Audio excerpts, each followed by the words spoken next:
Good evening. Welcome to this year's State of the City address. Once again, we are presenting the state of the city virtually. Our city is a pretty good reflection of our community, and while we've begun to open things up a bit, we're still cautious about inviting a large group of people to a confined space. You know, your city administration started responding to COVID-19 in February 2020. It's now 2 years later, and to say we're fatigued by this is an understatement. But there is a group among us whose dedication to our health and whose efforts to keep us healthy have been pressed to the limit. Of course, I'm talking about our healthcare professionals, our nurses, aides, physicians, and others. Those professional response to this pandemic, while tiring for them, has filled the rest of us with awe. If we were gathered in person, we would pause for a moment and I'd ask for an ovation in their honor. Instead, do me a favor. Next time you see a healthcare professional, thank them for their contribution to our well-being. By tending to those among us who have fallen ill with COVID, they've contributed to the health of the rest of us. It's occurred to me over the years that often a big part of a mayor's job is to say thank you a lot. Our city has about 425 full-time employees who perform an unbelievable variety of services. I often say that we land airplanes, pick up puppy dogs, chase bad guys, and put out fires, real ones. The level and variety of expertise required to do these well is equally impressive. Think for a moment about our plentiful drinking water, the bus drivers who faithfully transport our residents to needed medical appointments, or how we clean up the city after Mother Nature covers us with rain, sleet, ice, and snow. Our employees, full and part-time, make it happen, mostly behind the scenes, allowing us to go about our lives with little interruption. They deserve our thanks as well.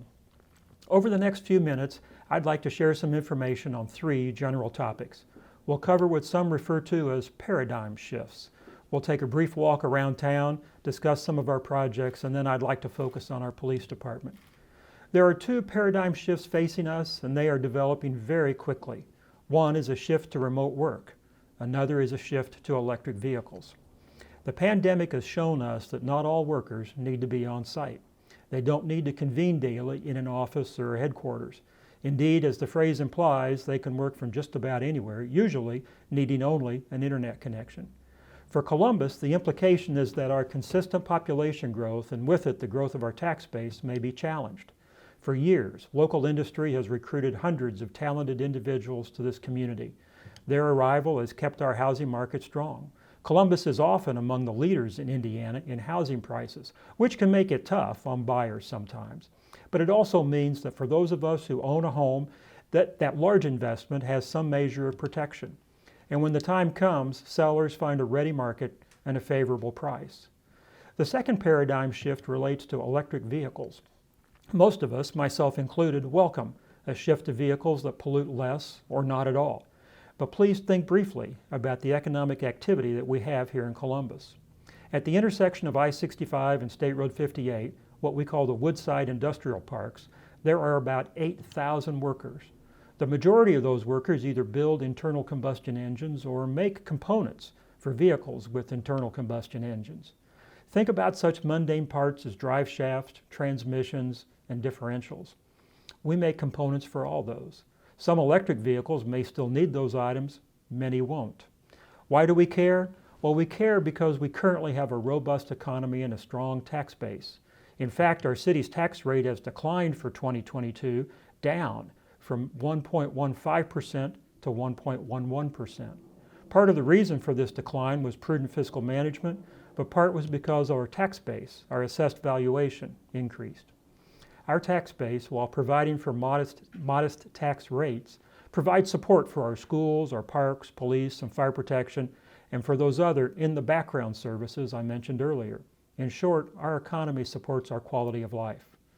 Now, nothing in life is given. Change is a given. Nothing remains the same for long. While these paradigm shifts bring challenges, they also bring opportunities. We can succeed at this game. For us to do so, though, we need to focus on the horizon, not at our feet.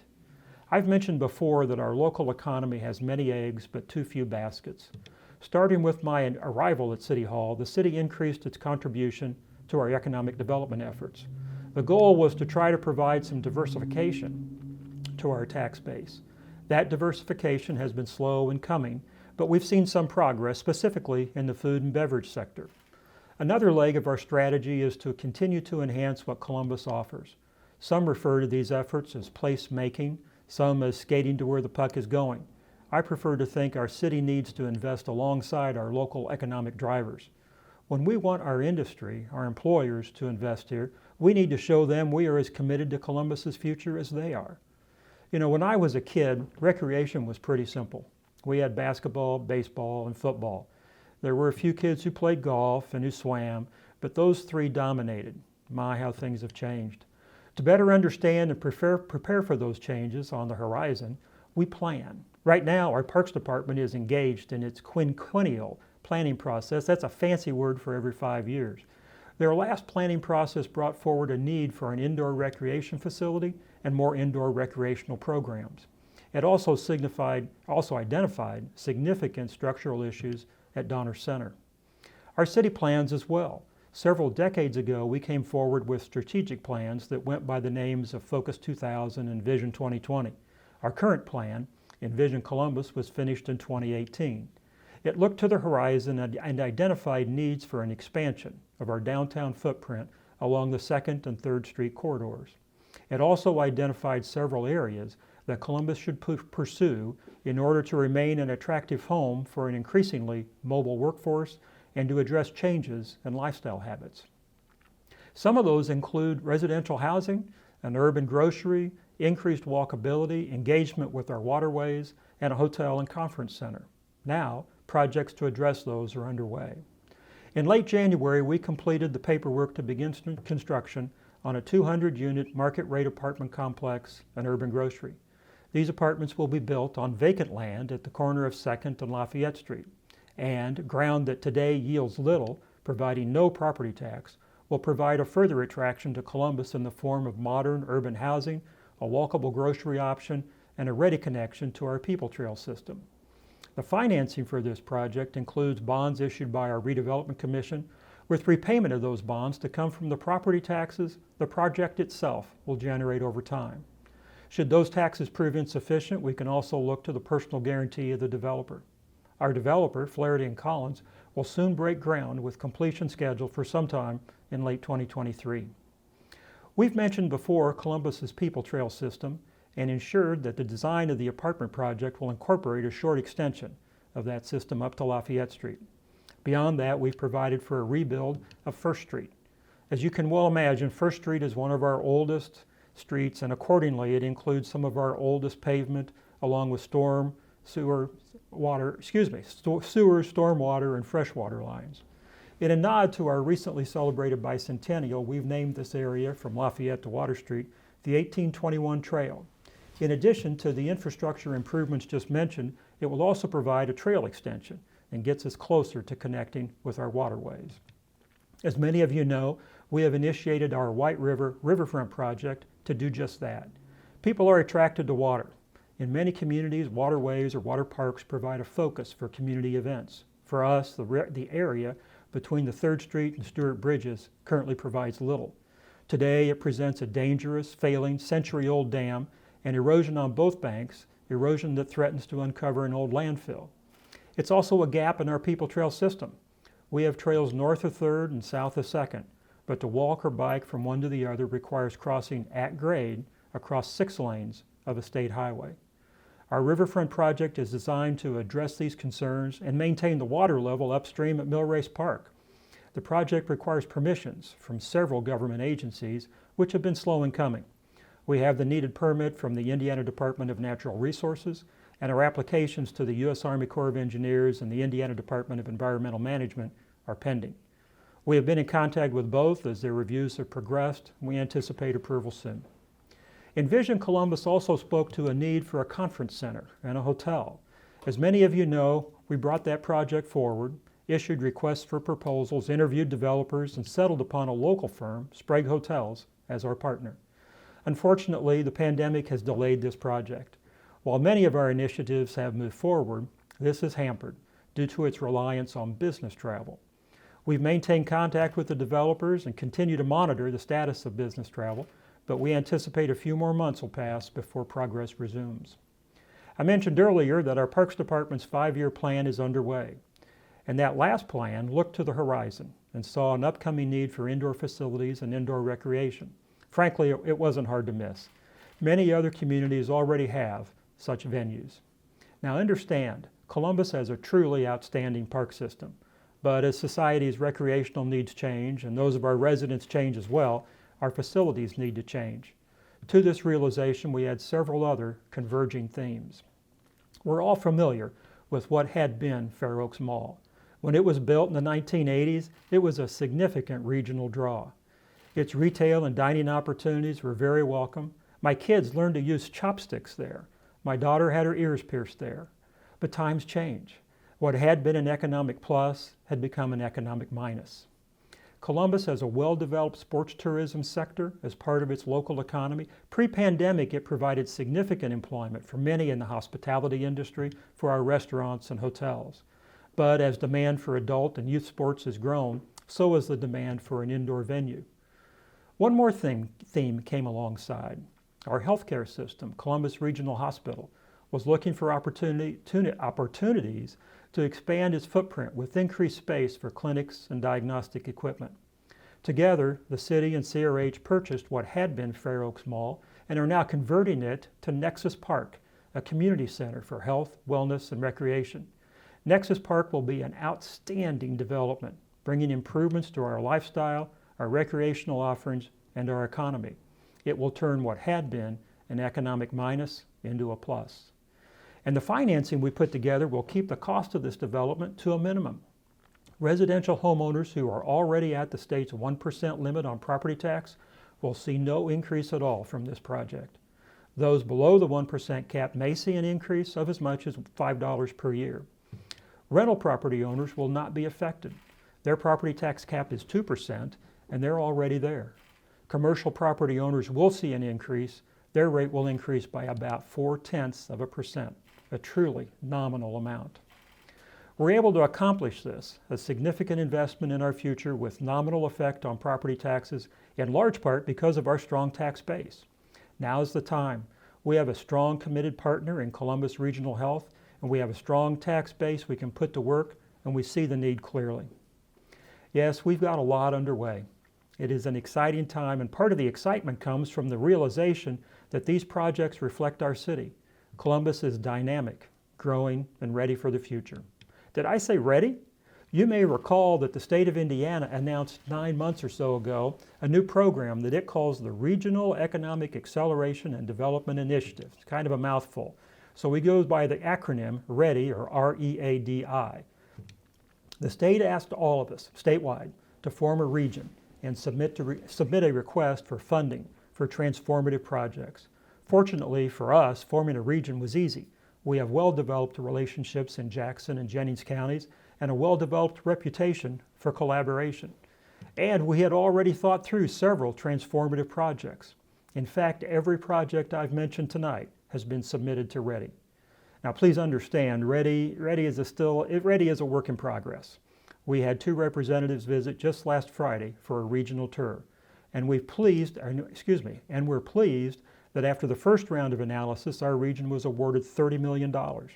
Obviously, we'd like to keep that whole 30 for ourselves, but our collaborative nature requires us to share with our partners in Jackson and Jennings counties.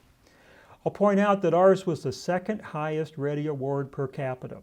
The average award across Indiana was about $75 per Hoosier. Our region's award was nearly $190. That's a tremendous compliment to the communities in our region and the state's confidence in our ability to get things done. You know, I mentioned earlier that Columbus is well served by a very professional group of employees.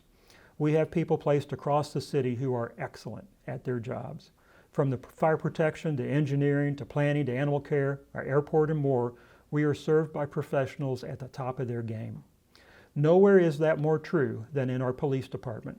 Columbus Police Department recently released its annual update for 2021.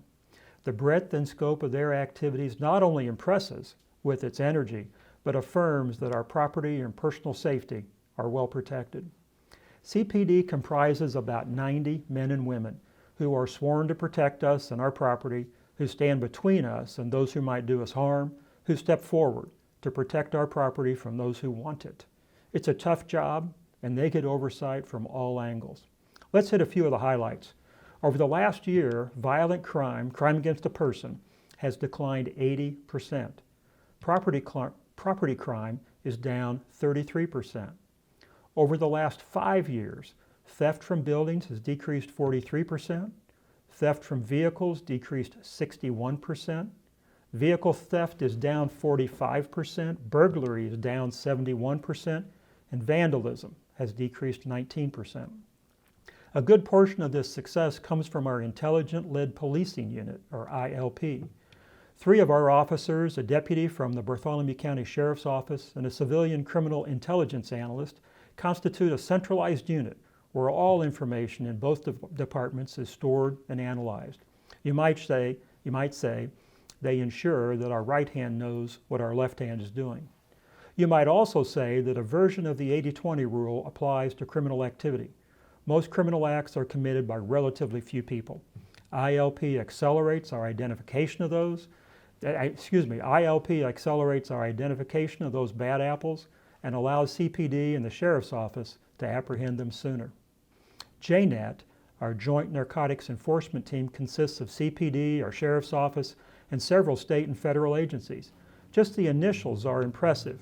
ISP for the Indiana State Police, DEA for the Drug Enforcement Administration, the FBI, ATF for Alcohol, Tobacco, and Firearms, DHS, the Department of Homeland Security, and even the Post Office has inspectors assigned to this group, the USPS. Last March, these partnerships enabled Operation Columbus Day, a joint operation where 36 people were indicted for possession of drugs and firearms. 25 of those individuals had been convicted and sentenced to federal prison. As a result of this operation, we also included the confiscation of 114 pounds of meth, 4 pounds of heroin and fentanyl, 28 pounds of marijuana, 115 firearms, and more than $224,000 in cash. CPD is also a driver in our heroin overdose initiative. It provides 4 SROs, student resource officers stationed at our public schools. It works with the local courts and prosecutors to provide evidence-based decision-making, a program designed to revamp the criminal justice system to reduce the likelihood a criminal will reoffend. It participates in the Juvenile Detention Alternative Initiative in hopes that delinquent behavior will not continue into adulthood. It supports our adult drug court and our veterans court. It partners with area social service agencies to provide safe places, a haven for youth in time of need, and it sponsors 15 neighborhood watch groups. CPD also offers a women's self-defense class, a firearms safety class, and a public safety academy. Youth programs include DARE, Shop with a Cop, Hooked on Fishing, and Homework with an Officer, and the list goes on. We simply don't have time for it all. As I mentioned earlier, there's a lot going on at CPD, and along with its direct service to our community, it submits to outside oversight. We have third-party oversight by the Commission on Accreditation of Law Enforcement Agencies, we call it CALEA, and the citizen oversight by the Community Police Review Board. CPD earned its initial CALEA accreditation in 2014 and has retained it ever since. Today we're one of 24 accredited agencies in Indiana. Nationwide, we're among the 5% who've been so recognized. Our Community Police Review Board reviews complaints against the department, which ensures that the police are appropriately handling citizen complaints. Now note that in 2021, CPD recorded 47,500 contacts with citizens. Only 5 formal complaints were filed. All of this comes about because our police department is well led. In my 6 years in office, we've been fortunate to have 2 police chiefs, John Rohde and Mike Richardson, who exemplify public service. They and the other leaders and staff of the department not only take care of the department's day-to-day activities, responding 24/7, weekends and holidays, but they've one eye on the horizon as well. I mentioned at the start that one of a mayor's most important functions is to say thank you a lot. I hope I've done so this evening, and I haven't overlooked too many in the process. Columbus has much to be thankful for. We've been dealt a great hand by those who preceded us. We're well served by a very capable group of city employees, an engaged city council, and scores of volunteers who serve on our boards and commissions. To that, I'd like to add a thank you to all watching this State of the City, specifically for the confidence you've placed in all of us to manage how this city provides services, to look at our horizon and plan for Columbus's future. Thank you.